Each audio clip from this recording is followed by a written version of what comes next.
आज की नंबर वाली शिक्षा में जो संस्कार हैं वो प्रगाढ़ हो रहे हैं या सिर्फ एक साजो सामान हो रहे हैं? ये एक ऐसा क्वेश्चन है जिसका आंसर बहुत लंबे समय तक दिया जा सकता है। आपके प्रोग्राम में बैठ के आपसे मतभेद मेरे हो सकते हैं इस मामले में।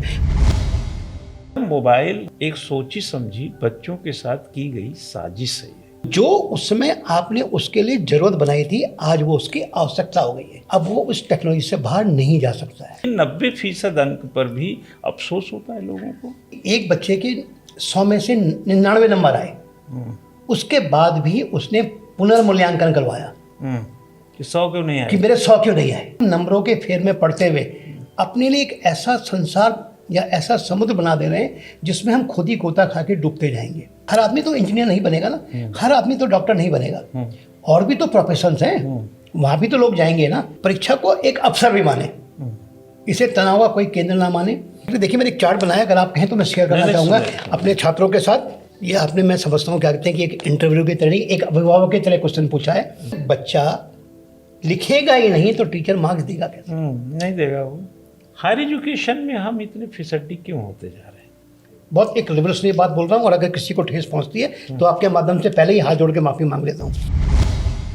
न रोकिए मुझे, न नजराने दीजिए, मेरी मंजिल है कुछ और, मुझे जाने दीजिए। चलो कुछ रास्तों को नापने की एक आदत बनाई जाए।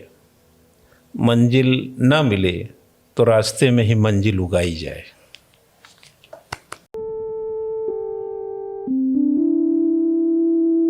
नमस्कार, मैं डॉक्टर सुशील कुमार सिंह आज के ओपन अप्रोच में आप सभी दर्शकों का स्वागत करता हूं। आज के पॉडकास्ट को हमने उन नौनिहालों के लिए तैयार किया है जो अपनी बोर्ड की परीक्षा को लेकर के इस समय कुछ दबाव में, कुछ उत्साह में, तो कुछ इंतज़ार में युक्त हैं।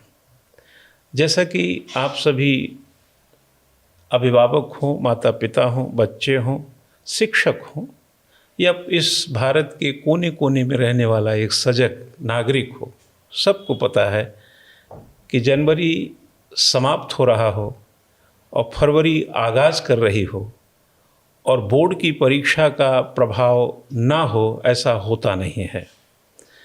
लेकिन क्या वाकई में 10वीं और 12वीं की परीक्षा को लेकर के अभिभावक हों, विद्यार्थी हों, शिक्षक हों या स्कूल हों, क्या वाकई में दबाव लेना चाहिए या इसे उत्साह से भरा अगली कक्षा में जाने को उत्तेजना के रूप में देखना चाहिए? सालों साल पढ़ाई होती है, शिक्षा दीक्षा से युक्त होते हैं, तो फिर दबाव किस बात का? क्यों ना इसको हम एक एजुटेनमेंट के तौर पे देखें। परीक्षा एक पड़ाव है जो अगली कक्षा में आगे बढ़ाता है। आज तमाम ऐसे मुद्दों पर शिक्षा की सकारात्मकता, शिक्षा की संस्कृति, शिक्षा की दक्षता और विद्यार्थियों के अंदर तनाव न पनपे, बोर्ड परीक्षा के अंतर्गत अपना जो उत्साह है उसको कैसे मेंटेन करें, कैसे बरकरार रखें, उन तमाम बिंदुओं पर मैं बातचीत करूंगा आज के पॉडकास्ट में। बहुत ही खूबसूरत, बहुत ही महत्वपूर्ण, बेबाक और बहुत ही बुद्धिजीवी किस्म के एक व्यक्तित्व से, जिनका नाम है डॉक्टर दिनेश बर्थवाल, जो कि दून इंटरनेशनल स्कूल देहरादून के प्रिंसिपल हैं। और मैं कई बार हमारी भेंट हुई, हमारे बच्चे खुद दून इंटरनेशनल स्कूल से पढ़े हैं, इस नाते भी मेरी कई बार सर से भेंट होती रही है।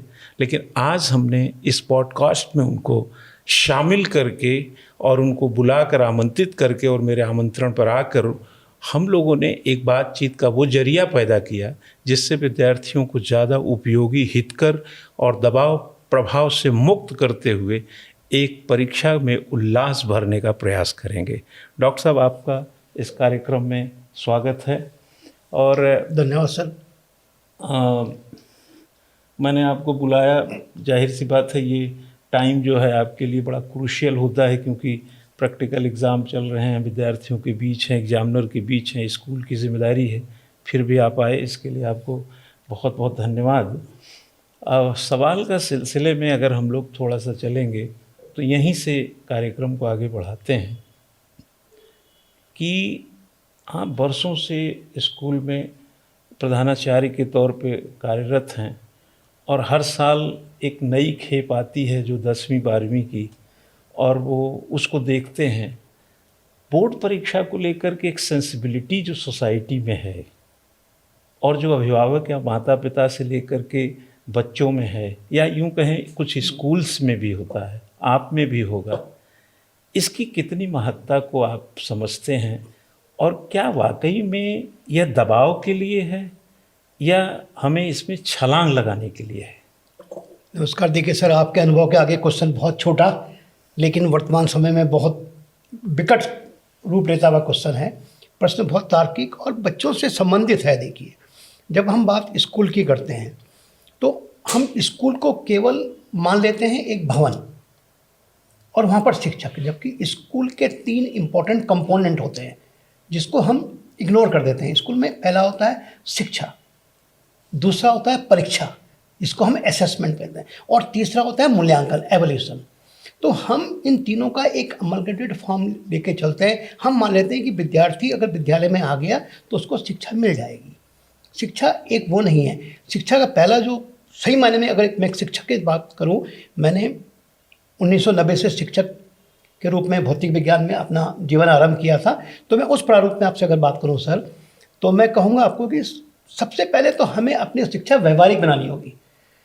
अब जो नई शिक्षा नीति की भी अगर हम बात करें, जो नेशनल एजुकेशन पॉलिसी 2020 है, वो भी काफ़ी हद तक कहती है कि लर्निंग बाय मेमोराइजेशन का ज़माना अब नहीं रह गया है, अब लर्निंग बाय डूइंग का है। यानी आपको क्रिएटिव थिंकिंग डेवलप करनी होगी, आपको एनालिटिकल थिंकिंग करनी, इसको तार्किक विकास कहते हैं।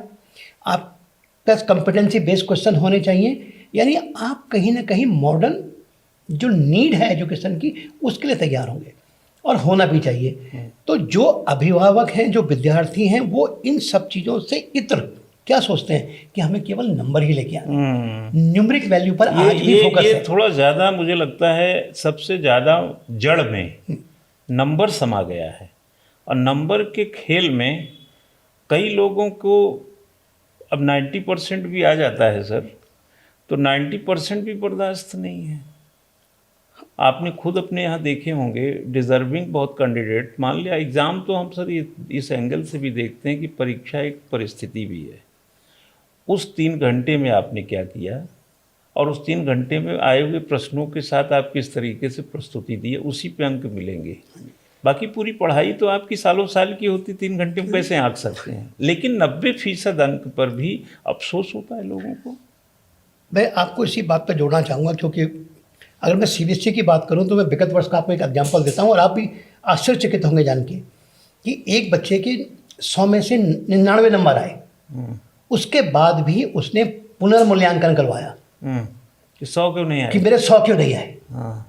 तो यानी इसकी कोई सीमा नहीं है। तो हम अपने आप को न्यूमेरिक वैल्यू में सेंट्रिक ना करें, हम उसकी व्यवहारिकता देखें कि हमारी एजुकेशन स्किल बेस है या नहीं है।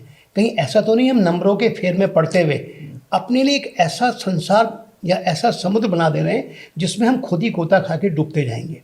तो मेरा व्यक्तिगत, मैं क्योंकि मैन ऑफ फिजिक्स हूँ, मेरा सब्जेक्ट भौतिकी है, भौतिक मैंने व्यवहारिक, तो मैं हमेशा बच्चों से कहता हूँ कि ठीक है, numeric value also plays a important role. उसकी व्यवहारिकता को हम कम नहीं कर सकते। हम ये नहीं कहेंगे कि न्यूमेरिक वैल्यू नहीं आनी चाहिए, आप 33% ले आइए, ठीक है, आपके नंबर आने चाहिए। साथ साथ आपको उस सब्जेक्ट में अपनी स्किल भी डेवलप करनी होगी ताकि आप सेल्फ डिपेंडेंस भी हो सकें, आप इंटरप्रेन्योरशिप की तरफ भी जा सकें। तो ये जो प्रेशर है, हमें अभिभावकों को ये मैं समझाता भी हूँ, और मैं अपनी बेटी भी मैंने इंजीनियरिंग में नहीं भेजी। मैं उनसे ये कहता हूँ कि ठीक है, हर आदमी तो इंजीनियर नहीं बनेगा ना, हर आदमी तो डॉक्टर नहीं बनेगा, और भी तो प्रोफेशंस हैं, वहाँ भी तो लोग जाएंगे ना, वहाँ भी तो लोग काम करेंगे ना, बिल्कुल जाएंगे। तो परीक्षा को आप कोई तनाव क्यों लेते, इसे एक अवसर क्यों नहीं लगते, ये देखने के लिए कि आपके पास एक इंजीनियरिंग और मेडिकल के अलावा भी तो कोई दूसरी स्किल हो सकती है, कोई दूसरा क्षेत्र हो सकता है जहाँ पर आप अच्छा कर सकते हैं। तो परीक्षा को एक अवसर भी माने, इसे तनाव का कोई केंद्र ना माने। ये एक केवल, जैसे आप बहुत अच्छी तरह से आपने कहा कि ये पड़ाव है जो आपको अगले स्तर पर जाने के लिए एक सीढ़ी की तरह काम करता है। लेकिन हाँ, परीक्षा है तो मूल्यांकन होगा, मूल्यांकन है तो लोगों की उपेक्षा भी आपसे होगी। लेकिन क्या आपको लगता है कि कोई भी विद्यार्थी, जैसे आपने एक 99 का उदाहरण दिया, क्या 99 पर या 100 के 100 आने पे हमारे विचार उस विद्यार्थी के प्रति बदल सकते हैं? भाई कि 99 हो तुम इसलिए एक कम पाए हो, अब 100 पा गए तो तुम पूर्ण हो गए। ये जो एक होड़ है अंकों की, ये आपको क्या लगता है कि अंकों की होड़ कब आई और कहाँ से आई? कुछ आइडिया हो तो जरा मुझे। देखिए, जब से सीबीएसई और आईसीएसई बोर्ड का प्रचलन ज़्यादा पड़ा, हम लोग तो उत्तराखंड बोर्ड से पढ़े और आपको पता है कि जिसमें 90 और मैंने 86 में सर क्लास 12 कर ली थी, उसमें रिजल्ट ही यूपी बोर्ड से पढ़े हो? यूपी बोर्ड से पढ़े हम लोग भी वहीं से। उसमें सर आपको पता होगा रिजल्ट ही 17 से 18% आता था, और लोग अपना रिजल्ट नीचे से देखना शुरू करते थे कि पहले मेरी 3rd डिवीजन में देखूं। आपका हाई स्कूल कब का है? मेरा 86 का है सर। मेरा भी 86 तो था। इस संयोग हो गया कि हम दोनों लोगों का। तो ये देखिए कि उसमें क्या लोग नीचे से देखते थे सर, लेकिन जब आईसीएसई और सीबीएसई का प्रचलन बढ़ा, गवर्नमेंट एजुकेशन कल्चर आया, तो लोगों ने व्यवहारिकता को छोड़कर न्यूमेरिक वैल्यू की तरफ जाने लगे, क्योंकि लोगों का रुझान हुआ कितने % नंबर है, 60%। हमारा फेस एक्सप्रेशन दूसरा हो जाता है। मैंने कहा 99, तो आप भी अलर्ट हो जाए, 99 गुड, अच्छा, then you will have the n number of questions. तो आपने बच्चे के अंदर एक अनावश्यक अवसर पैदा कर दिए, उत्सुकता पैदा कर दी, इसी से नंबर की होड़ चलती गई। लेकिन आज के व्यवहारिक जीवन में मैं नंबरों को कुछ नहीं मानता हूँ। हमारे पास ऐसे भी एग्जाम्पल हैं जो कोचिंग सेंटर में बहुत अच्छा करते रहे, लेकिन सीबीएसई में कंपार्टमेंट आई है।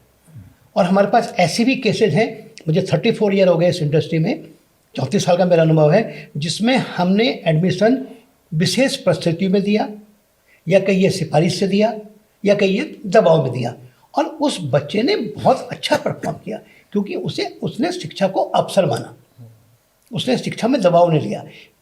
अभिभावक ने उसको मोटिवेट किया, डिमोटिवेट नहीं किया। उसके जो एक न्यूमेरिक वैल्यू क्लास 10th या 12th में आ गए, और ये क्लास 10th में आ गए, उससे ये नहीं कहा कि तुम कुछ नहीं कर सकते। हमें नहीं लगता है कि जब हम लोगों ने एक ही साल में, चूंकि हाई स्कूल हैं, जब पास हुए होंगे, तो घर वालों ने ये नहीं पूछा होगा कितना % नंबर है, घर वालों ने ये पूछा कि पास हुए कि नहीं हुए। मैं आपको मेरे जब परसेंटेज का तो कोई दौर ही नहीं था, हमें लगता है। आपको बताएं सर कि उस ज़माने में अच्छी यूनिवर्सिटीज़, जैसे इलाहाबाद यूनिवर्सिटी वगैरह की बात कर रहा हूँ, फर्स्ट डिवीज़न पास होना बहुत मुश्किल काम था सर। बीएससी वगैरह में टॉपर भी 2nd डिवीज़न के होते थे। नंबरों को मैं भी योग्यता का परिचायक नहीं मानता, लेकिन मैं यह ज़रूर मानता हूँ कि मनोवैज्ञानिक रूप से अगर विद्यार्थी 2 साल मेहनत किया, 9वीं 10वीं पढ़ा या 11वीं 12वीं पढ़ा और बोर्ड में है, तो वह अगर अच्छे अंक पाता है तो वह दुखी नहीं होगा। लेकिन खराब अंक पर इतना भी दुखी होने की ज़रूरत नहीं है कि यही अंतिम अंक था।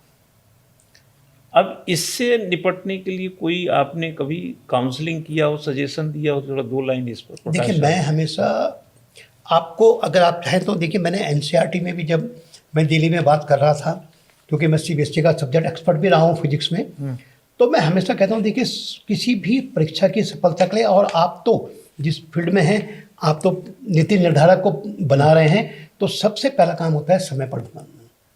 क्योंकि चाहे वो आप हों चाहे मैं हूँ, समय देखिए घंटे 24 ही हैं, सप्ताह में 7 ही दिन होने हैं इंक्लूडिंग संडे, और 365 डेज इन ईयर होने हैं। वो किसी के लिए भी कम ज़्यादा नहीं हो सकते। और अगर मैं बात करूँ विद्यार्थी की, देखिए मैंने एक चार्ट बनाया, अगर आप कहें तो मैं शेयर करना चाहूँगा अपने छात्रों के साथ। ये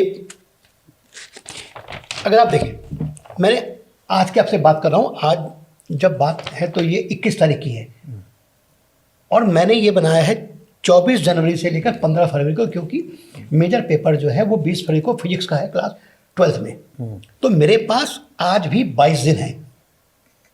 एक आधे दिन आप प्रैक्टिकल का मान लीजिए कि उसमें आप बिजी होंगे, तो मैंने 22 दिन का शेड्यूल बनाया है सर।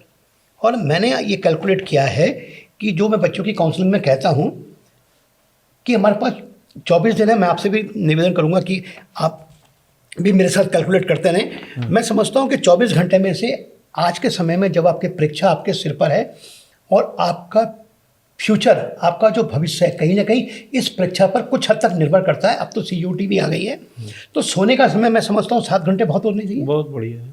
इससे ज़्यादा तो अगर आप सोते हैं तो इसका फिर जो सोवत है वो खोवत है। हाँ, इस समय पर तो 7 घंटे ठीक है। तो सर आपके पास कितने घंटे शेष रह गए? 17 घंटे 24 में से। अगर आप कोई ट्यूशन पढ़ते हैं, मैं नहीं समझता कि आज के समय में नहीं जा इस समय पर नहीं जाएगा, जो परीक्षा तो नहीं जाएगा ना। लेकिन तब भी मैंने माना कि आप अपने अभिभावक से कोई गाइडेंस लेते हैं, अपने गुरु से लेते हैं, किसी से भी आप लेते हैं, कोई डाउट है तो 3 घंटे मैंने दिन में दे दिया आपको, उससे ज़्यादा तो आप नहीं देंगे, और देते हैं तो फिर आप अपना नुकसान कर रहे हैं। तो सर भी नुकसान कर रहे हैं, एक्स्ट्रा क्यों दे रहे हो? हाँ जी, तो आपके पास 14 घंटे बचे सर। अगर आप डेली रूटीन जिसमें नहाना खाना पीना सब होता है, मैंने इसको आपको 2 घंटे दे दिए।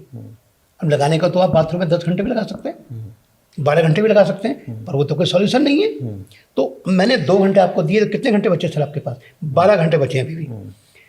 मनोरंजन एक अच्छे स्वास्थ्य के लिए बहुत ज़रूरी होता है, तो मैंने आपको मनोरंजन के लिए 2 घंटे दिए। कुछ भी आप यूट्यूब देखिए, अपना मोबाइल यूज कीजिए, जो भी आपका इंटरेस्ट एरिया है उसमें आप चल जाइए, तो 10 घंटे बचे सर। लेकिन आजकल लोग सबके बिना रह सकते हैं, दोस्तों के बिना नहीं रह सकते। इस एडोलसेंस एज की प्रॉब्लम है। मैंने कहा आप कुछ को कम कर दीजिए, 1 घंटा बहुत है ना दिन में, 1 घंटा अपनी दोस्ती जारी करिए, दोस्तों के साथ भी बताइए, कोई उसमें नुकसान नहीं है। तो आपके पास 9 घंटे बचे। अब हम इस 9 घंटे को कैटेगराइज करते हैं, सब डिवाइड करते हैं सर। मैंने कहा आप इंग्लिश के लिए रोज अभी 1 घंटा दीजिए, ठीक है, तो आपके पास 8 घंटे बच गए हैं। उसके बाद जो भी आपका सब्जेक्ट है इंपॉर्टेंट, जैसे फिजिक्स है, अकाउंट है, पॉलिटिकल साइंस है, सोशियोलॉजी है, जो भी है उसको भी 1 घंटा दीजिए, 7 घंटे बचे आपके पास। केमिस्ट्री को भी 1 घंटा दीजिए, 6 घंटे बचे आपके पास। बायो बिजनेस स्टडी को, जो भी ऐसा सब्जेक्ट है उसको 1 घंटा दीजिए, 5 घंटे बचे आपके पास। मैथ को क्योंकि थोड़ा टफ माना जाता है, कैलकुलेटिव होता है, न्यूमेरिकल फॉर्मूलाज होते हैं, फिगर्स होते हैं, तो उसको आप 2 घंटे दे दीजिए, क्योंकि थोड़ा टफ होता है, उसमें सेगमेंट बहुत ज़्यादा है। तब भी 3 घंटे बचे।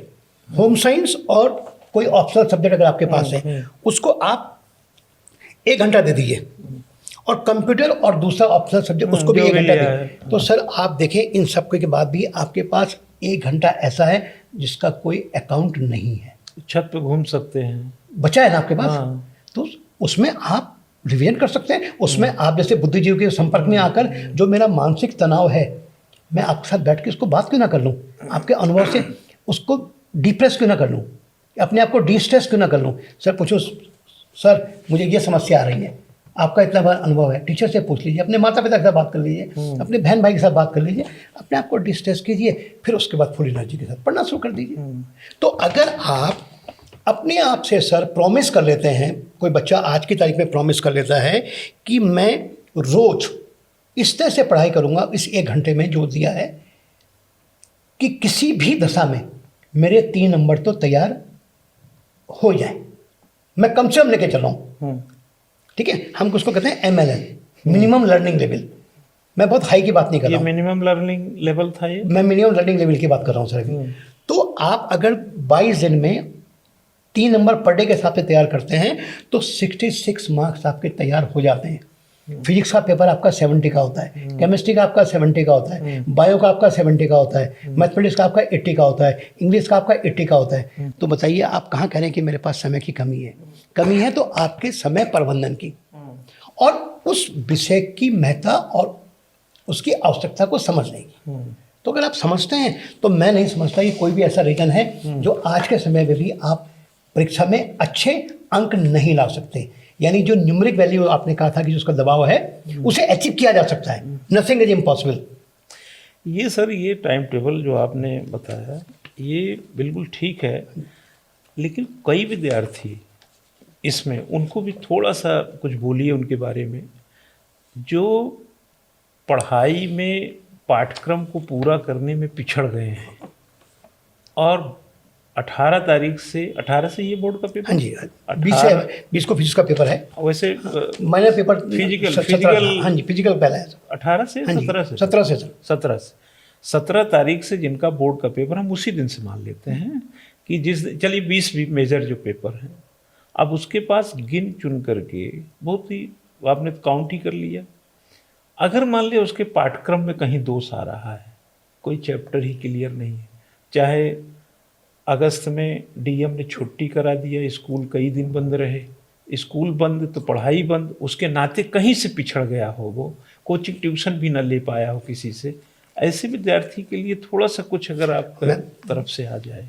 ये आपने, मैं समझता हूँ क्या कहते हैं कि एक इंटरव्यू की तरह, एक अभिभावक की तरह क्वेश्चन पूछा है।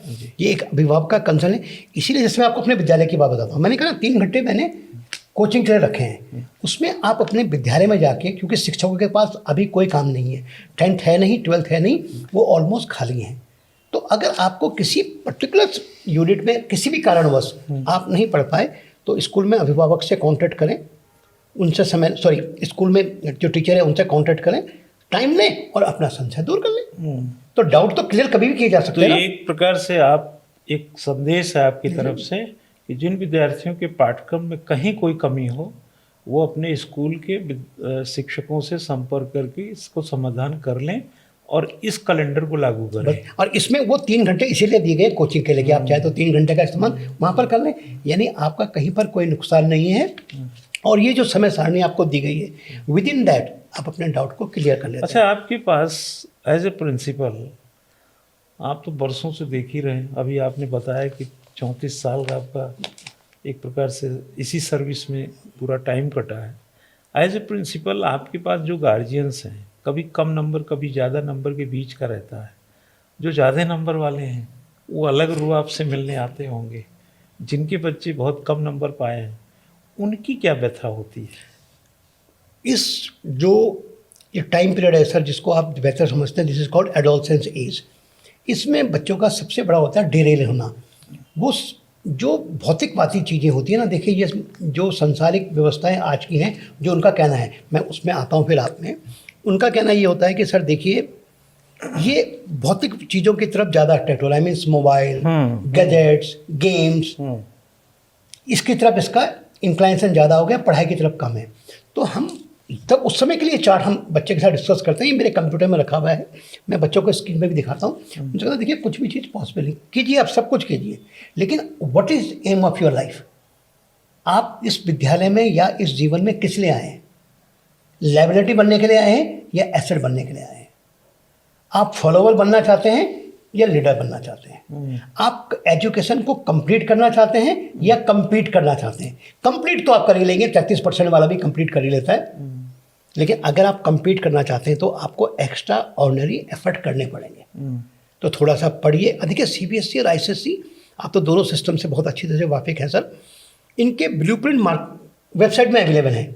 इवन अब इन दोनों बोर्डों ने, और अब तो उत्तराखंड बोर्ड भी करने लगा है, इवन ये तक बता दिया है कि किस यूनिट से कितने नंबर का क्वेश्चन, किस पूरा क्लेरिफाई रहता है, किस शॉर्ट आंसर टाइप आएगा।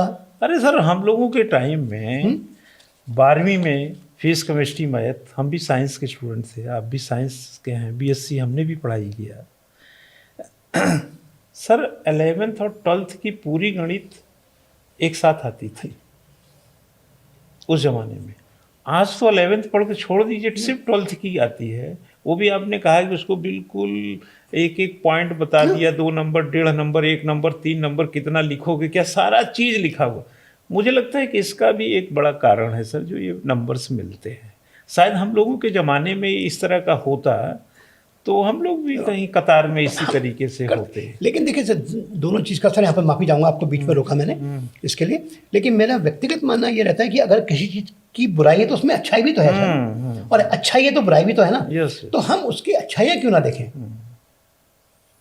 हम तो मेरा जो क्वेश्चन थोड़ा सा रह गया है कि जो गार्जियंस के नंबर कम आते हैं उनके बच्चों का, तो वो जब आपसे मिलते हैं तो उनका क्या आर्गू रहता है या क्या कहते हैं आपसे? देखिए, आपको एक बहुत अच्छी पॉलिसी है, आप तो खुद समाजशास्त्र के बहुत ज्ञाती हैं और इतने आर्टिकल आप लिखते हैं कि इस समय की सबसे बड़ी व्यवस्था ये होगी कि offender is the best defender.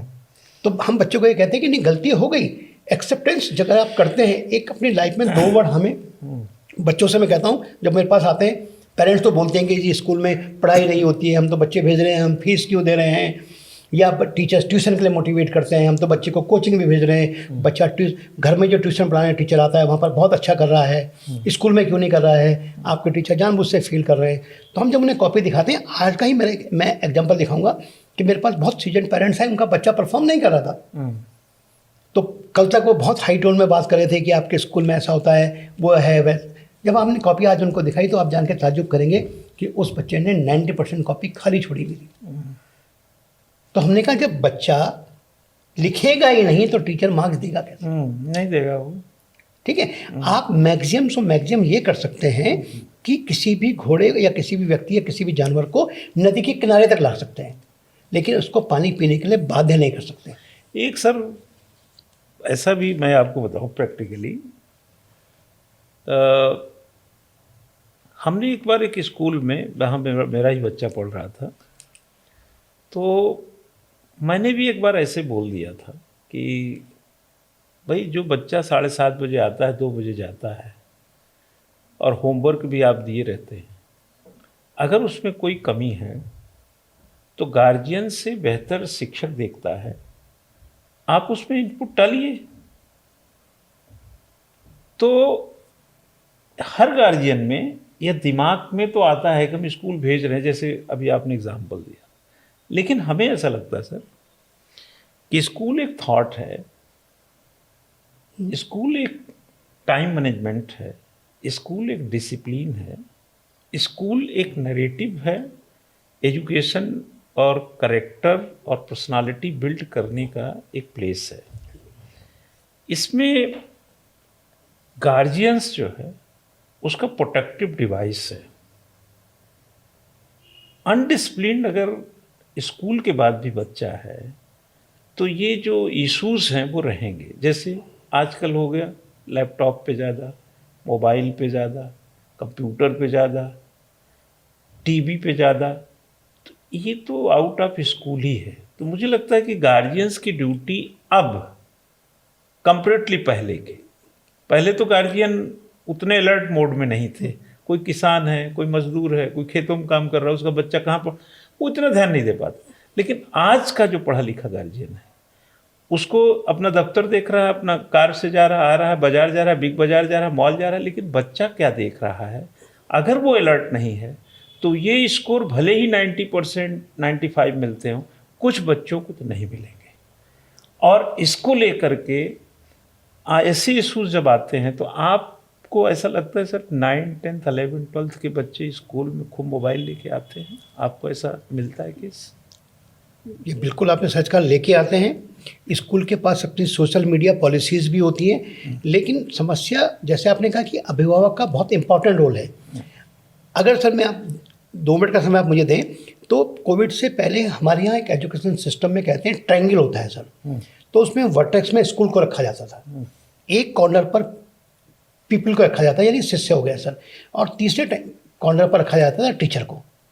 लेकिन जब हम कोविड में ट्रेडिशनल एजुकेशन से अनट्रेडिशनल की तरफ चले, जब हमारा पैराडाइम शिफ्ट हुआ, तो अब ट्रायंगल का सिस्टम चेंज हो गया सर। अब टॉप में आ गया principal includes infrastructure, services, everything sir. Second column में आज भी कौन है सर? पीपल ही है, यानी शिष्य ही है। पर थर्ड कॉलम में टीचर को किसने रिप्लेस कर दिया सर? पेरेंट्स ने। तो अब ट्रायंगल पी हो गया सर। तो पेरेंट्स आज के समय में, जब भौतिकवादी युग में हम रह रहे हैं, उनको ये सारी चीज़ें मुहैया कराई किसने? हमने ही तो कराई है ना सर। उसमें हम ये कहते हैं कि सर हमारे समय तक हमें नहीं मिला था तो हम बच्चे को दे देते हैं, दीजिए, लेकिन मच और मोर में अंतर बताइए कि कितना आपको यूज करना है, कितना नहीं करना है। ये अंकुश एक अभिभावक से ज़्यादा कोई नहीं लगा सकता है।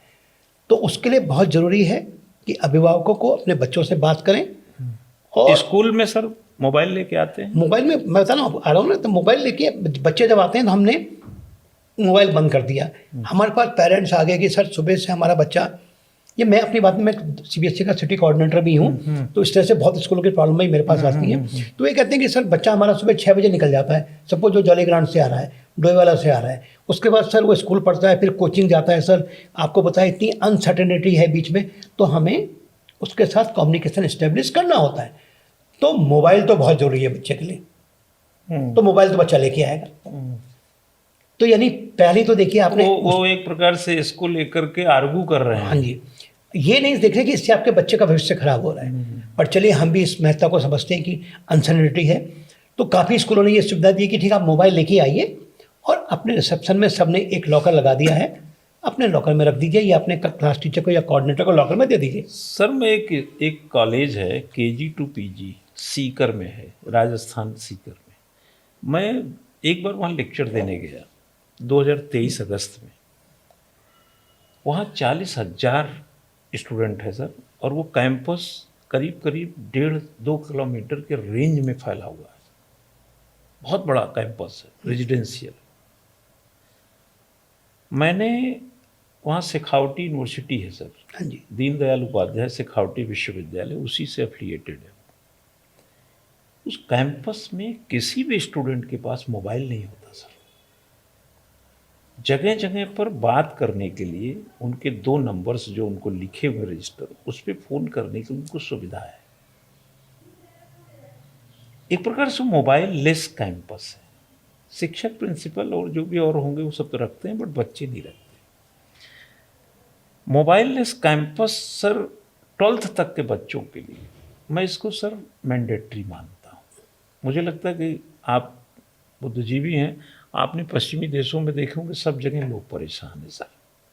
ऑस्ट्रेलिया भी परेशान है, वेस्टर्न कंट्री। हमारे यहाँ गार्जियंस आते हैं, कक्षा 3 में पढ़ने वाले विद्यार्थी को भी मोबाइल दिए हैं, वो खुद बोलते हैं। अब 12वीं आते आते जब वो सुनता नहीं, कहते हैं सिर्फ खाना खाता मोबाइल देखता, खाना खाता मोबाइल। हमने कहा दिया तो आप ही ने था। कभी कभी हम उनको एग्जाम्पल देते हैं कि मेरे पास भी 2 बच्चे हैं, हमने अपने बच्चों को सर 12th के बाद भी नहीं मोबाइल दिया। हम जो बिटिया तो आप ही के यहाँ से पढ़ी है, वो जब MBBS में एडमिशन हो गया, जाने लगी, तब उसको नया मोबाइल दिलाया था सर। हमने कंडीशन ही रखा था कि जब घर से बाहर जाओगे तब मोबाइल देंगे। नहीं, मेरा मोबाइल है, कंप्यूटर है, उस पर काम करो। इसलिए नहीं कि मोबाइल दिला नहीं सकते, जो अभी आपने कहा सर, मोबाइल हम एक सोची समझी बच्चों के साथ की गई साजिश है ये, जो बाद में अपने ऊपर एक नया उलाहना ले रहे हैं। क्या बच्चा पढ़ता नहीं, मोबाइल देखता रहता। लेकिन मोबाइल 30,000 को तो आप ही गए थे बाजार में खरीदने के लिए। मैंने आपसे अभी कहा था थोड़ी देर में कि व्यवस्थाएं दी किसने उनको? हाँ, हम ही ने तो दी। और जब हमने दी, मैं आपको इससे रिलेटेड एक व्यवहारिक एग्जांपल देना चाहूँगा सर। मैं यात्रा कर रहा था ट्रेन में, तो एक बहुत कोई मतलब डिफेंस पर्सनल थे। मैं उनका एक टेम्परामेंट देख रहा हूँ, किस तरह से हम बच्चों को आदी बना रहे हैं मोबाइल के। तो बच्चा बहुत परेशान कर रहा था हमको। तो उन्होंने क्या कहा, उन्होंने बच्चों के लिए एक कोई ऐप होगा मैं खोला और बच्चे से कहा कि ये टैब में कि तुम इसको देखते नहीं। अब वो बच्चा उस मोबाइल में बिजी हो गया, देख रहा है। अब उनकी टेंशन खत्म हो गई कि अब हम आराम से बैठ के, अब हमें डिस्टर्ब करने वाला कोई नहीं है। तो जो उस समय आपने उसके लिए ज़रूरत बनाई थी, आज वो उसकी आवश्यकता हो गई है। और जब कोई चीज़ आवश्यकता हो जाएगी, जिसको हम इंग्लिश में कहते हैं एडिक्टेड, तो वो मोबाइल के लिए एडिक्टेड हो गया। अब वो उस टेक्नोलॉजी से बाहर नहीं जा सकता है। 2024 में सर सिविल सर्विसेज के मेंस एग्ज़ाम के एस्से में, निबंध के पेपर में पूछा, मोबाइल दुलारने का काम करते हैं। अब मोबाइल दुलार रहे हैं बच्चों को। अब माता पिता क्या है, बच्चा रो रहा है उसको मोबाइल दे देते हैं और खुद दूसरे मोबाइल में लगे रहते हैं। ये दुलारने का काम। अब ये पीड़ा से हम लोग थोड़ा बाहर निकलते हैं, दूसरी तरफ चलते हैं। सर, शिक्षा और संस्कार में आपको लगता है कि आज की नंबर वाली शिक्षा में जो संस्कार हैं वो प्रगाढ़ हो रहे हैं या सिर्फ एक साजो सामान हो रहे हैं? ये एक ऐसा क्वेश्चन है जिसका आंसर बहुत लंबे समय तक दिया जा सकता है। और मैं एक शिक्षाविद होने के नाते कह सकता हूँ, जिसको शिक्षा कहते हैं और सीखना दो अलग अलग चीज़ें हैं। शिक्षा आपको कार दे सकती है, लेकिन सीखना आपको संस्कार देगा। जब आप किसी चीज़ को सीखेंगे, समझेंगे, तो आप संस्कारी होंगे। लेकिन जब आप केवल शिक्षा लेंगे तो आप व्यवहारिक होंगे, और जब व्यवहारिक होंगे तो फिर आप मैटेरियलिस्टिक होंगे। फिर जब मैटेरियलिस्टिक होंगे तो फिर आप किसी भी एथिक्स, इथोस, मॉरल वैल्यू की बात नहीं कर सकते सर। निरंतर जो सर नैतिकता की गिरावट से आप कितने सहमत हैं, लेकिन आपको ऐसा नहीं लगता कि हम पीढ़ी दर पीढ़ी एक नए चैलेंजेस खड़ा कर रहे हैं अपने घर में? माता पिता और नेक्स्ट जनरेशन के बीच वो आदर सत्कार, कहा जाए सरोकार, थोड़ा कमतर हो रहा है जो पिछली पीढ़ी में ज़्यादा था। इसका प्रभाव क्या है?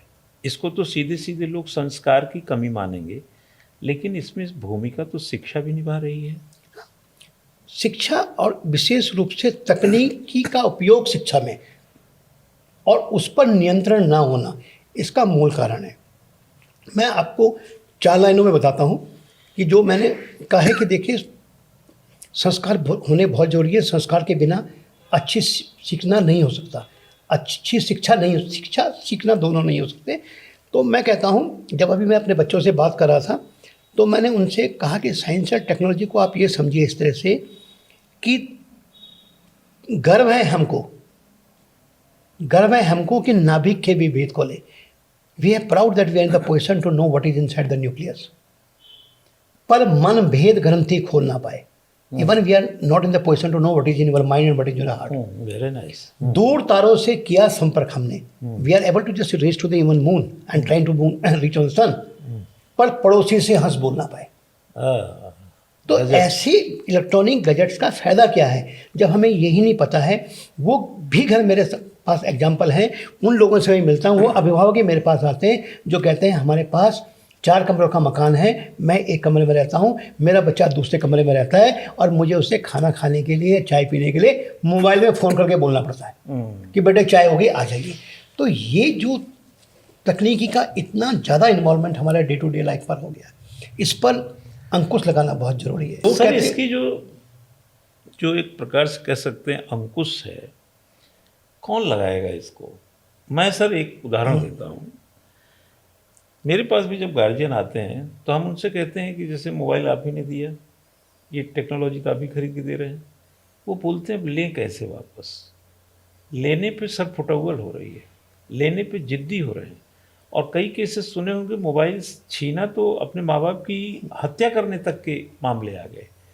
तो हमें लगता है संस्कार का जो भाव है वह तकनीक के कारण कितना लोप हुआ ये तो शोध का विषय है, लेकिन शिक्षा इतनी मजबूत क्यों नहीं हुई कि तकनीक को इतना क्यों शामिल होने दिया कि भले ही आ गई थी तकनीक, लेकिन आचरण को क्यों नहीं शिक्षा उस तरीके से बनाए रखी? सर अभी हमने 10 से 15 मिनट पहले डिस्कस किया था कि देखिए हम लोग जिस परिप्रेक्ष्य से पास होके आए हैं, हमारे समय में एक बहुत अच्छा सब्जेक्ट हुआ करता था नैतिक शिक्षा।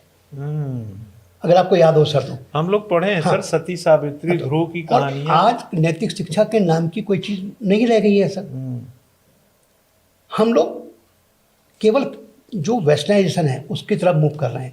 हम ये कह रहे हैं कि नहीं, हमारी एजुकेशन जो है वो टैबलेट बेस होनी चाहिए। हम पेन पेपर से हट रहे हैं। हम कहते हैं नहीं, वो कीपैड में अब तो बोलने वाला सिस्टम आ गया है कि आप बोलिए सब कुछ। तो हमारी राइटिंग स्किल ख़त्म हो जा रही है, हमारी थिंकिंग, चैट जीटीपी और जो भी आप कहिए, इन्होंने हमारी थिंकिंग स्किल ख़त्म कर दी, क्रिएटिव थिंकिंग ख़त्म कर दी। आज स्टूडेंट इस पोजीशन में आ गया है जब वो 2 into 8 करने के लिए कैलकुलेटर ढूंढता है। और आपके हमारे ज़माने में लोग पूरी बिल्डिंग में कितनी ईंट लगेंगी वो कैलकुलेट करते करते बता देंगे कि इतना खर्चा आएगा। तो देखिए ठीक है, मैं यहाँ पर आपसे डिफ़र कर सकता हूँ सर, आपके प्रोग्राम में बैठ के आपसे मतभेद मेरे हो सकते हैं इस मामले में। मैं मानता हूँ कि शिक्षा में तकनीक का उपयोग आवश्यक है, बट शिक्षा में तकनीक का अनावश्यक अति उपयोग दुर्भाग्यपूर्ण है। तो इसमें निरंकुश लगाना होगा। नहीं, इतना भी हम नहीं विरोध में हैं। हाँ। हम भी आपके साथ ही हैं, क्योंकि हमारा भी मानना ये है कि हम तो सर एग्जाम्पल भी देते हैं कि हम यूपीएससी के लोगों को पढ़ाते हैं। यूपीएससी ने सिर्फ 3 चेंज किया, 3 चीज़ें। एप्लीकेशन जो मैनुअल मंगाता था ऑनलाइन मंगाने लगा, एडमिट कार्ड जो डाक से भेजता था ऑनलाइन देने लगा, रिजल्ट जो पोस्टरिंग करता था या कहा जाए निकालता था वो भी इंटरनेट पे डालने लगा। बाकी उसकी कोई भी चीज़ में कोई चेंज नहीं। प्रीलिम्स का पेपर छापता है, सेंटर पे बुलाता है, मेंस का एग्ज़ाम पेपर कॉपी दे के कराता ही है, इंटरव्यू के लिए धौलपुर हाउस बुलाता ही है। अगर विद्यार्थियों को ये लगता है कि यूट्यूब से, इससे उससे, सोशल मीडिया से पढ़ाई कर लेंगे, तो पढ़ाई ज्ञान तो ठीक है, लेकिन बताने के तरीके में कहीं कोई बदलाव नहीं। देखिए तकनीक कितना भी आया, आज भी 10वीं 12वीं की परीक्षा में पैटर्न में कोई अंतर नहीं है। जो 10 साल 20 साल पहले पेपर जैसे होते थे वही भी हो रहे हैं। तो तकनीक का इस्तेमाल सिर्फ ये करिए, एडमिट कार्ड निकाल लीजिए, रिजल्ट देख लीजिए, कोई चीज़ है आदान प्रदान कर लीजिए, लेकिन आप परीक्षा को तो परीक्षा के ढंग से लिखना ही पड़ेगा ना, उसमें अगर कह रहा 250 शब्दों में सोशल साइंस का कोई क्वेश्चन लिखना है तो लिखना ही होगा। अब राइटिंग स्किल है नहीं, प्रेजेंटेशन है नहीं, तो फिर वहाँ तो अंक कटेंगे और फिर कहेंगे कि हमारा परसेंटेज डाउन जा रहा है। देखिए, इसी सब चीज़ों को ध्यान में रखते हुए, और कितने आपके पास उदाहरण होंगे जहाँ पर बच्चे मोबाइल लेके कहीं कहीं चले जाते हैं। सीबीएसई को पिछले last year CBSE change unfair means policy sir. हम लोगों ने सीबीएसई में और अब आईसीएसई में भी है अनफेयर मीन्स पॉलिसी चेंज की। पहले ये होता था कि अगर किसी बच्चे के पास कोई भी इलेक्ट्रॉनिक गैजेट जो कम्युनिकेशन डिवाइस की तरह यूज किया जा सकता है, उसमें हम उसी पेपर को कैंसिल करते थे सर। लेकिन जब हमने देखा कि इससे भी कोई फेयर डेवलप नहीं हो रहा है एग्जामिनीज पर, तो लास्ट टाइम एक स्पेशल क्लॉज निकाला गया जिस पर जो वेबिनार भी है, यूट्यूब में भी अवेलेबल है। उसमें डॉक्टर संयम भारद्वाज जी जो हमारे कंट्रोल ऑफ एग्जामिनेशन है, उन्होंने बहुत स्पष्ट शब्दों में कहा कि मैं परीक्षा की गुणवत्ता में कोई कंप्रोमाइज़ नहीं करूंगा। फिर पिछली बार हमने यह नियम निकाला कि अगर कोई भी बच्चा, हमने की बात कर रहा हूँ तो मैं सीबीएसई हेडक्वार्टर दिल्ली की बात कर रहा हूँ, अरे एजुकेशन सिस्टम की, कि अगर कोई बच्चा मोबाइल लेते पकड़ा जाएगा तो उसकी केवल ना उस साल के परीक्षा अपितु अगले 2 साल के लिए भी उसको परीक्षा से वंचित कर दिया जाएगा। तो अब बच्चों में कम से कम इतना तो डर हुआ कि मेरे एक छोटी सी मोबाइल से मेरे 3 साल बर्बाद हो जाएंगे। तो हमें कहीं डर पैदा तो करना पड़ेगा।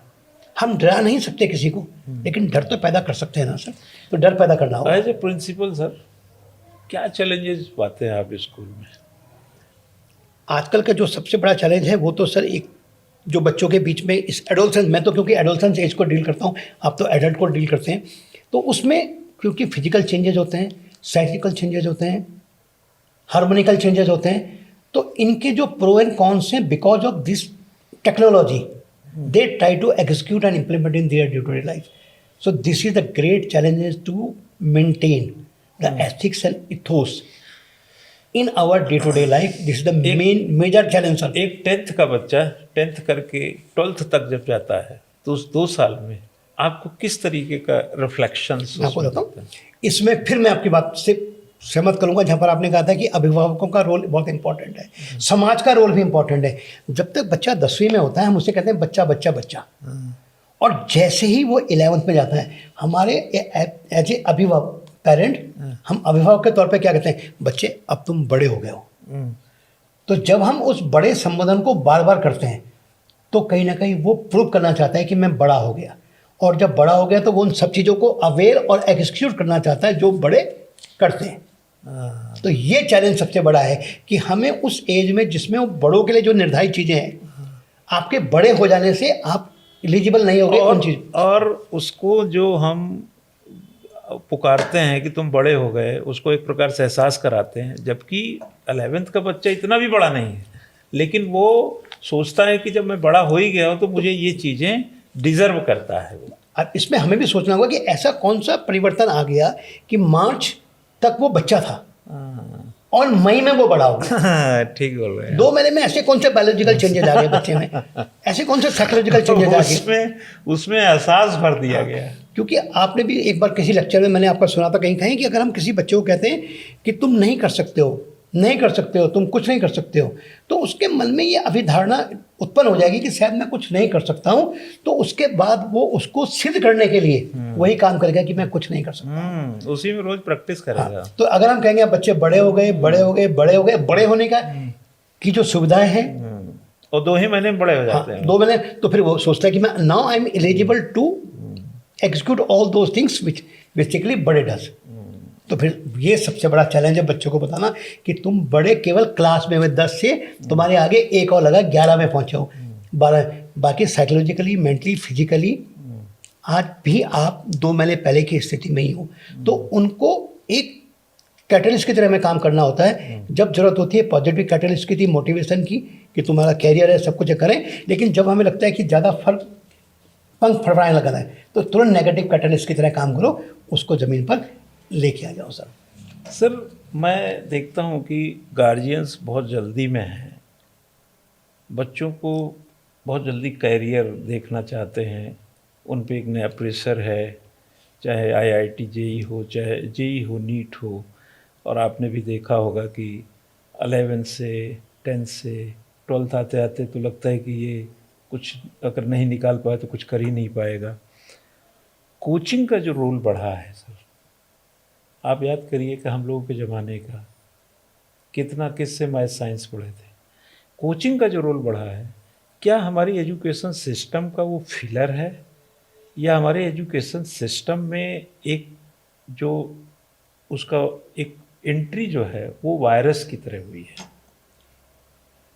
मैं उस लहजे से बता रहा हूँ क्योंकि स्कूल नंबर की होड़ में कितना जाते हैं मुझे नहीं मालूम, लेकिन कोचिंग नंबर ही होते हैं। देखिए, स्कूल जैसे आपने कहा था कि ये एक संस्थान है, ये एक स्थान है जहाँ पर आपका सार्वभौमिक विकास होता है। कोचिंग में केवल न्यूमेरिक वैल्यू पर ही कंसंट्रेट होता है। और कोचिंग का जो वायरस, बिल्कुल आपने बहुत सही वर्ड किया कि वायरस की तरह ये काम कर रहा है। उसका कारण क्या है कि इन लोगों ने इस तरह से फीड कर दिया है कि अगर आप हमारे पास नहीं आएंगे तो आप कुछ कर ही नहीं पाएंगे। और हर आदमी के लिए सर डॉक्टर बनना पॉसिबल नहीं है, हर आदमी के लिए इंजीनियर बनना पॉसिबल नहीं है। अब आप अगर इंजीनियर डॉक्टर नहीं बन सकते तो ये कहीं ना कहीं एज ए अभिभावक, as a principal, as a educationist, आपका मेरा भी चैलेंज है कि हम बच्चों को कोई दूसरा ऑप्शन क्यों नहीं बताते हैं कि आपके पास इंजीनियरिंग और मेडिकल के other than these two you have other options also. और जब हम बात करते हैं, देखिए मैं थोड़ा सा आपसे हट से बात करूंगा कि अब लीक से हट के लेके जाता हूँ इस टॉपिक को। और उनको मेडिकल, जैसे कॉमर्स के बच्चे से आप पूछिए सर कभी भी कि बेटे आपके पास इतने लोग आते हैं, आप कभी आप इंटरव्यू पूछेंगे कॉमर्स के कि तुम क्या बनना चाहते हो, अगर IAS PCS नहीं बन सकते तो हमारा ध्यान नहीं, क्या बनते हैं सर, CA बनता। कि बेटे CA क्यों बनते, कि सर मैंने सुना है सर, किन से सुना है, जिन्होंने कभी कॉमर्स नहीं पढ़ी। कहते हैं कि IAS बनने के लिए 18 घंटे पढ़ना पड़ता है। हमने कहा किसने कहा? जिसने कहा वो IAS है, सेक्रेटरी है, DM है, कौन है? हमने कहा उन्होंने कहा जिन्होंने कभी 18 घंटा सोने के अलावा कोई काम नहीं किया। हमने कहा अच्छा चलो मान लेते हैं 18 घंटा पढ़ोगे, कितना घंटा सोओगे, कब खाओगे, कब नहाओगे, कब इंजॉय करो, कब घूमो, कब बाजार जाओगे? ये कौन बता रहा है तुमको इंतजाम बीमारी का? हमने कहा 8 घंटा पढ़ो। अब सर हम चलाते हैं खुद कोचिंग, और हमने कोचिंग को वायरस बोला है ना। हम कोचिंग की उत्पत्ति इस बिहाफ पे मानते हैं स्कूलों ने अच्छा काम नहीं किया।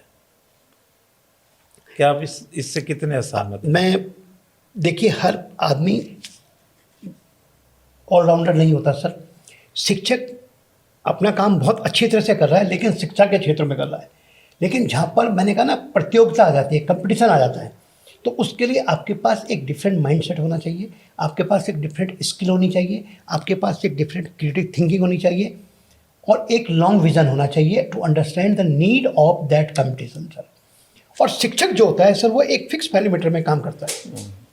शिक्षक का रोल जो है सर, मैं मानता हूँ क्योंकि मैं भी एक शिक्षक रहा हूँ, वो एक सॉलिड और लिक्विड की तरह है जिसका ऑलमोस्ट वॉल्यूम फिक्स है सर। लेकिन कोचिंग में मानता हूँ कुछ हद तक कि वो एक गैसेस स्टेट में है, उसकी कोई फिक्स डायमेंशन नहीं है। प्रतियोगिता परीक्षा में कुछ भी कहीं से भी पूछा जा सकता है। समाज साथ एक इतना बड़ा समाज में कुछ भी चीज़ पूछी जा सकती है, तो उसके लिए उसका एक्सपर्टाइज होना जरूरी है। तो आप एक प्रोटीन बूस्टर की तरह काम करते हैं, लेकिन उसके लिए क्या आप आज भी एज ए कोचिंग इंस्टीट्यूट इतने सक्षम हैं कि किसी अनपढ़ को IAS बना दें? तो यानी कमाल बात बोली आप। तो इसका मतलब शिक्षा के वहीं से आएगा, शिक्षा तो वहीं से आएगी, वहीं से आएगा। और जिस जगह पर आप बैठे हैं वो भी एक शिक्षक का ही परिणाम है। लेकिन आपके पास एक खूबी दूसरी थी कि आपने आने वाले भविष्य को वर्तमान में समझ लिया, तो आप भविष्य निर्धारण कर रहे हैं। आपने एक खूबसूरत जवाब से इस खाई को भर दिया है ना। बहुत ही सुंदर जवाब है। हम भी खुद कहते हैं कि हमने कहा कि जो विश्वविद्यालय में आप डिग्री लेके आते हैं, बहुत IITian भी आ जाते हैं सर, NIT से पढ़े आते हैं, बहुत अच्छे सीनियर्स आ जाते हैं, कोई LLB LLM भी आता है, तो मैं उनको बोलता हूँ कि बेटा जो आपके पास है ना, इसमें हम व्यक्तित्व विकास के लिए कुछ कर ही नहीं रहे हैं। हम तो सिर्फ सिविल सर्विसेज के पथ को चिकना करने के लिए कर रहे हैं। लिखना आपको आता है, पढ़ना आपको आता है, सिटिंग आपके पास है, मैनेजमेंट आपके पास है, टाइम मैनेजमेंट आपके पास है, हेल्थ सेहत आपके पास है, डिटर्मिनेशन, डेडिकेशन, सब कुछ आपके पास है। हम तो सिर्फ रास्ते को पीट पीट के समतल कर रहे हैं, आप इतने के लिए आए हैं। तो जिन स्कूल यूनिवर्सिटीज़ ने आपको तैयार किया है वो इस लायक बनाया है कि हम आपको खड़े होकर के बढ़िया से बात बता सकते हैं और आप समझते हैं। तो ये इस बात से मैं आपसे 100% सहमत हूँ कि कोचिंगें भले ही कोचिंगें एक्सप्लोर एक देती हैं, लेकिन वो एक्सप्लोर देती हैं एजुकेशन के बारे में। Very good. और मैं सर कोचिंग का उतना बढ़िया समर्थक मैं स्वयं नहीं हूँ, लेकिन मेरा ये मानना है कि कोचिंगें राष्ट्र निर्माण का काम करती हैं। ये बात मैं नहीं कह रहा हूँ, पी चिदम्बरम जब वित्त मंत्री थे तब उन्होंने कहा था कि कोचिंगें राष्ट्र निर्माण का काम करती हैं। आज सर हमारे पढ़ाए हुए जो बच्चे हैं, अगर हम उनको ना पढ़ाते, हम कह रहे कोचिंग होती ही नहीं, बीए करते, आईएएस पीसीएस में जाते, 20 नंबर पे भी सिलेक्शन, क्योंकि वहाँ मिनिमम तो था नहीं, जितनी मिनिमम से मिनिमम मेरिट जाती सिलेक्ट ही हो जाती। लेकिन हमने कुछ सिखा पढ़ा के भेजा तो कुछ और अच्छा हो रहा होगा। फिलहाल अब हम लोग अगले प्रसंग में थोड़ा सा चलेंगे 2 स्टेप में, फिर उसके बाद बात को यहाँ पर। एक शिक्षक सर ताउम्र शिक्षक रहता है और साथ साथ एक विद्यार्थी भी बना रहता है। आप याद करिए उस ज़माने को, कभी आपने सोचा होगा कि नौकरी मिल जाए, पढ़ाई से जान छूटे? जान छूटी सर? मैं तो समझता हूँ कि सिर्फ ज़्यादा चैलेंजेज आ गए। अब हमें ज़्यादा पढ़ना पड़ता है। पहले जो हमने किताबें पढ़ी थी, जो एमएससी में हमने किताबें पढ़ी थी, आज उससे कई ज़्यादा किताबें पढ़ ली सर। और जब मैं आज भी क्लास लेता हूँ, इस साल तो नहीं ले रहा हूँ, लेकिन जो मैं विगत वर्ष तक क्लास लेता था तो मुझे लगता था कि मेरे पास रोज़ एक नया चैलेंज होगा भौतिक फिजिक्स में, क्योंकि बच्चा टेक्नो फ्रेंडली है और उसकी एक्सपेक्टेशन मुझसे उस टेक्नोलॉजी से ज़्यादा होंगी। तो मेरा जो नॉलेज है, मेरा जो अपग्रेडेशन है, उससे ज़्यादा होना चाहिए, क्योंकि every single step, don't forget this every teacher have to understand the student is now assessing you in every single step because he is more techno friendly than you. So if you want to exist in this industry as a teacher, you have to be one step ahead than the learners. जान तो हमारी भी नहीं छुटी है sir. तो नहीं छूटेगी sir कभी। और विद्यार्थियों से ज़्यादा पढ़ना पड़ता है। मैंने आपसे क्या कहा कि वो कुछ मायने में शायद आप एक्सेप्ट ना करें, लेकिन आपके पास ये मन में तो संशय रहता होगा कि पता नहीं कौन सा बच्चा कल कौन सा क्वेश्चन मुझसे पूछ ले, और अगर मैं उसका आंसर नहीं दे पाया तो शायद मेरी स्थिति बहुत ज़्यादा उसमें। एक बात आपको बताएं सर बड़ी अच्छे से, हम ये सोचते हैं कि वो बच्चा सवाल लाएगा कहाँ से, कौन सा ऐसा सवाल होगा जो लाएगा और हमारे पास उसका जवाब नहीं होगा। हालांकि मैं चैलेंज नहीं दे रहा हूँ अपने दायरे में सर, मैं ये देहरादून अच्छी स्कूलिंग के लिए जाना जाता है, बच्चे बहुत अच्छे अच्छे स्कूल्स हैं, बाहर भी बहुत अच्छा इसका एक रुआब है देहरादून के स्कूल। आप दून इंटरनेशनल के प्रिंसिपल हैं, अभी बाहर जाके बता दिया जाए कि दून इंटरनेशनल में बच्चा पढ़ता है तो दून के नाम से कितने इफेक्टिव एक वर्ड आता है सर। हायर एजुकेशन में वही बच्चे प्रेफर्ड नहीं करते हमारे देहरादून को, वो ज़्यादा से ज़्यादा सोचते हैं कि बाहर यूनिवर्सिटीज़ कॉलेज में जाएं। हायर एजुकेशन में हम इतने फिसड्डी क्यों होते जा रहे हैं? देखिए ये तो क्योंकि यही बच्चे सर अब 95 ले लिए, 96 ले लिए, 97 ले लिए, ये तो हाई स्कूल में इंटरमीडिएट में नंबर आ गए, अब एडमिशन कहाँ लेने जाएं? यहाँ एक आध ऐसा कुछ हाई पोटेंशियल में, राधा रतूड़ी जी आई थी यहाँ पे, उन्होंने एक बड़ी अच्छी बात कही थी कि यहाँ इलाहाबाद यूनिवर्सिटी जैसे, दिल्ली यूनिवर्सिटी जैसी चीज़ें नहीं हैं, यहाँ बच्चा इसलिए रुकता नहीं है।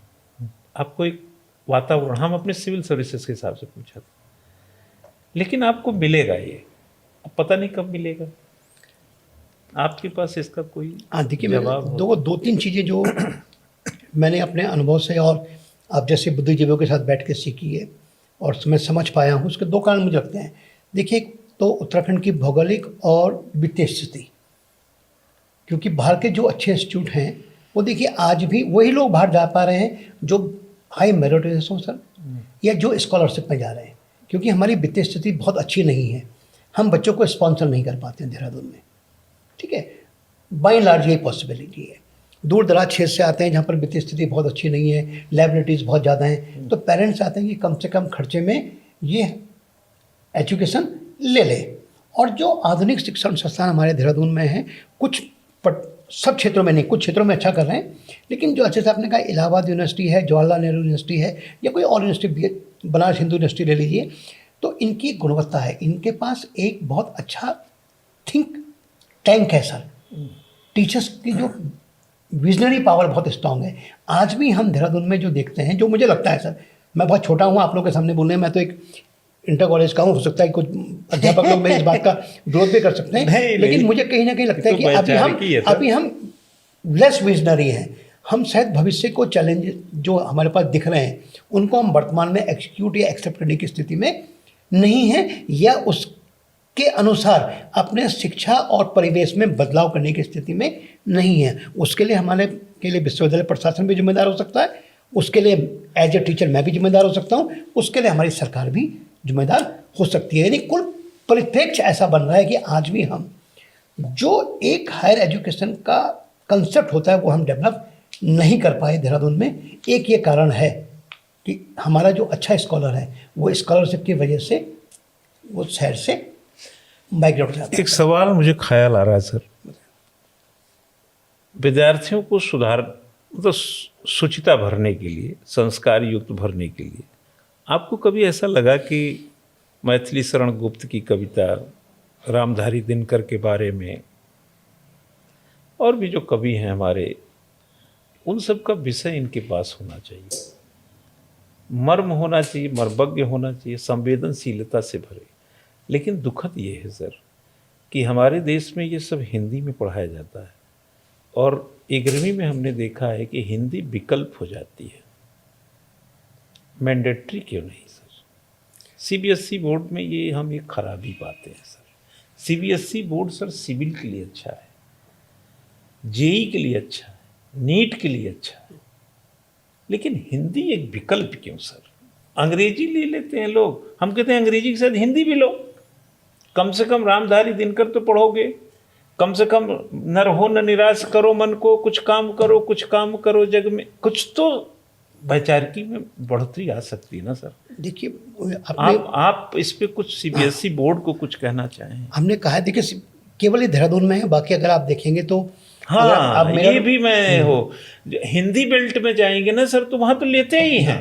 ये वाला मेरठ मुजफ्फरनगर को समझाएंगे, वहाँ भी दूसरी लैंग्वेज हिंदी ही होती है। हाँ। लेकिन कुछ चीज़ें वैचारिक होती हैं। देखिए मैंने कहा ना हम वेस्टर्नाइज की तरफ जा रहे हैं, हमें लगता है, मैं बहुत एक रिवोल्यूशनरी बात बोल रहा हूँ और अगर किसी को ठेस पहुँचती है तो आपके माध्यम से पहले ही हाथ जोड़ के माफ़ी मांग लेता हूँ। लेकिन मैं कहता हूँ हम पश्चिम की तरफ जा रहे हैं, हमें उनकी चीज़ें अच्छी लगती हैं, लेकिन हम ये भूल जाते हैं कि जिस जगह पर हमें वो एक उदय स्थल है, हम देवभूमि में हैं, हमारा कॉर्नर पूरब की तरफ है और सूरज पूरब से उगता है। दिन भर चलते चलते हम उस संस्कृति को कर रहे हैं जहाँ पर सूरज भी जाकर छिप जाता है। तो हम उस संस्कृति को इतना क्यों मान रहे हैं? हम अपनी संस्कृति पर ध्यान क्यों नहीं दे रहे हैं? हम अपनी मदर लैंग्वेज पर ध्यान क्यों नहीं दे रहे हैं? जो हमारा बेस्ट मोड ऑफ कम्युनिकेशन है, जो आज आत्मीयता पहले तू तुम में आती थी या नाम लेके बात करने में आती थी, वो डियर यू और आई में नहीं आती सर। तो हमें समझना पड़ेगा, जिस दिन हम ये समझ जाएंगे। आपको ऐसा लगता है ना सर कि होना चाहिए? और इसमें आप जैसे बुद्धिजीवी को, क्योंकि जो बोलते हैं उनका बहुत इंपॉर्टेंट रोल है, जो लिखते हैं, क्योंकि आप तो बहुत अच्छे लेखाकार भी हैं, लिखते हैं, और आप एक बार जरूर लिखिएगा हिंदी में, क्योंकि मेरा मानना ये रहता है सर कि स्याही की एक बूंद में सृष्टि का श्रृंगार छुपा है, ब्यूटीनेस। जो आप लिखते हैं वो देखिए भी ना, जैसे आपने मैथिली शरण गुप्त की बात की, आपने शंकर प्रसाद जी की बात की या निराला जी की बात की, स्याही की एक बूंद में सृष्टि का साकार छुपा है। आप स्याही जो भी लिखते हैं वो लिखते तो इंक से ही है ना, पूरा आप उसको डिजाइन कर सकते हैं, उसका स्ट्रक्चर फ्रेमवर्क बना सकते हैं। इसमें संभल के डुबोना कलम है सर्जक में लिखने वाला।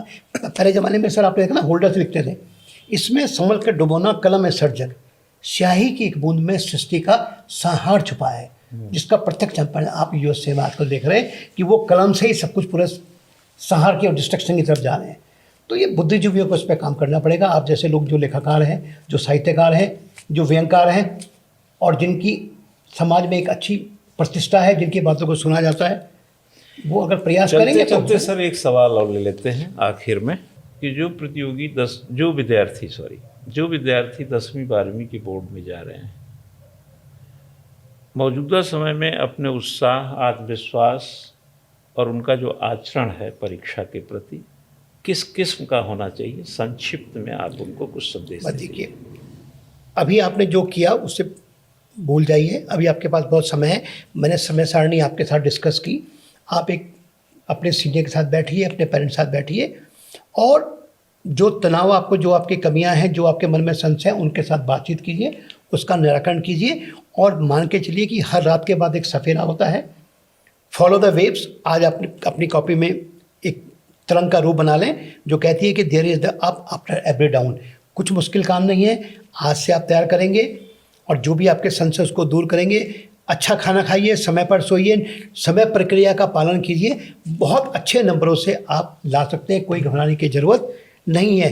परीक्षा, मैं सर की बात से सहमत हूँ, ये कोई बाधा नहीं है, ये एक अवसर है जो आपको समझने और समझने दोनों का अवसर प्रदान करता है। तो इसको एक अवसर लें और आगे बढ़ते चलें। किसी ने सही कहा है कि न रोकिए मुझे न नजराने दीजिए, न रोकिए मुझे न नजराने दीजिए, मेरी मंजिल है कुछ और, मुझे जाने दीजिए। ज़्यादा से ज़्यादा होगा क्या, हार जाएंगे ना, पर एक बार तो हमें हिम्मत आजमाने दीजिए। तो हिम्मत आजमाइए, अच्छा कीजिए, समय पर परफॉर्म कीजिए, आप बहुत अच्छा एग्ज़ाम में परफॉर्म करेंगे। चलो, कुछ रास्तों को नापने की एक आदत बनाई जाए, मंजिल ना मिले तो रास्ते में ही मंजिल उगाई जाए। इन्हीं बातों के साथ आज के पॉडकास्ट को हम लोग समापन की ओर ले चल रहे हैं। आपने सुना, समझा, आज के वे बच्चे जो 10वीं 12वीं में हैं, बोर्ड की परीक्षा से गुजरेंगे, या आगे भी जो बच्चे 11वीं में हैं या 9वीं में हैं, उनके गार्जियंस, माता पिता, घर के बड़े तनाव ना लें, दबाव ना लें, बहुत प्रभाव ना लें, बल्कि एक अवसर, और यह सब के जीवन में आने वाली एक प्रोसेस है, प्रक्रिया है, सबको गुजरना पड़ता है। आज के पॉडकास्ट को सुनने के बाद आपको ज़रूर यह समझ में आया होगा और आप सोच रहे होंगे कि वाकई में जो आप सोचते हैं वही हम भी सोचते हैं, और जो हम सोच रहे हैं वो आप सोच चुके हैं। अब बातचीत का सिलसिला दून इंटरनेशनल स्कूल देहरादून के प्रिंसिपल के साथ चल रही थी, डॉक्टर दिनेश बर्थवाल जी। बर्थवाल साहब ने जितनी भी बातें कही हैं वो विद्यार्थियों के हित में, समाज के हित में और माता पिता के हित की ओर लुढ़कती हुई दिखाई देती हैं। हम भी माता पिता हैं, बर्थवाल सर भी माता पिता हैं, और आप सुनने वाले भी बच्चे और माता पिता, भाई बहन, यही सब हैं। बच्चों को संवारिए, संभालिए, अंकों की होड़ में मत फंसिए। अंक जरूरी है, मैं इसको दरकिनार नहीं कर रहा हूँ, लेकिन खुदा न खास्ता कोई बच्चा अगर अंक नहीं जुटा पाता है तो उसके साथ कोई उपेक्षित भाव रखने की कोई ज़रूरत नहीं है, क्योंकि यह एक पड़ाव है, रास्ते आगे भी हैं। क्योंकि मैंने कहा है कि रास्ते पे मंजिल ना मिले तो रास्ते पर ही मंजिल उगा लेनी चाहिए, और ये आएगा स्किल से। बहुत सारे लोग 3rd डिविजनल कलेक्टर हैं, बहुत सारे लोग बहुत कम नंबर के बावजूद डॉक्टर हैं, इंजीनियर हैं, साइंटिस्ट हैं, बिजनेसमैन हैं, और बड़े बड़े लोगों को आप देखिए तो बड़ी बड़ी पढ़ाइयाँ कम, बल्कि बड़ी बड़ी स्किल्ड मिलेंगे। तो अपने बच्चों पर दबाव, प्रभाव ऐसा कुछ बनाने की ज़रूरत नहीं है, चिंता करने की ज़रूरत नहीं है, सिर्फ उनको संवारने की ज़रूरत है। तो आज के पॉडकास्ट को हम यहीं समाप्त कर रहे हैं। आप सभी ने सुना, इसके लिए बहुत बहुत धन्यवाद। अगली बार फिर किसी शख्सियत के साथ बातचीत करेंगे, और मैं इंतज़ार करूंगा कि आप इसको देखें, और इस पॉडकास्ट को थोड़ा लाइक भी कर सकते हैं, कमेंट करिए, और कुछ अपनी सजेशंस भी देना चाहें तो दे सकते हैं। Thank you very much. और सर, आपका इस कार्यक्रम में आने के लिए मेरा सौभाग्य, और बहुत बहुत शुक्रिया। और बहुत ही लॉजिकल आपने बातें कही हैं, मुझे लगता है कि गार्जियंस और बच्चों को बहुत फ़ायदा पहुँचाएगा। Thank you very much.